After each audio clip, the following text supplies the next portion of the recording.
Sono arrivata.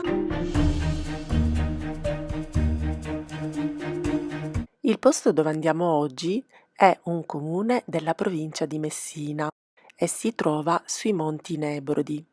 Mi hanno parlato così bene di questo paesino, così antico, che ho deciso finalmente di venirci per verificare di persona. Cosa vedo qui?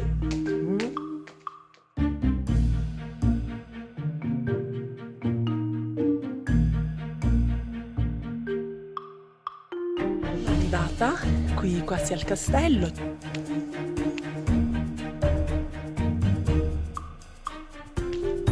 Continuo da Porta Palermo.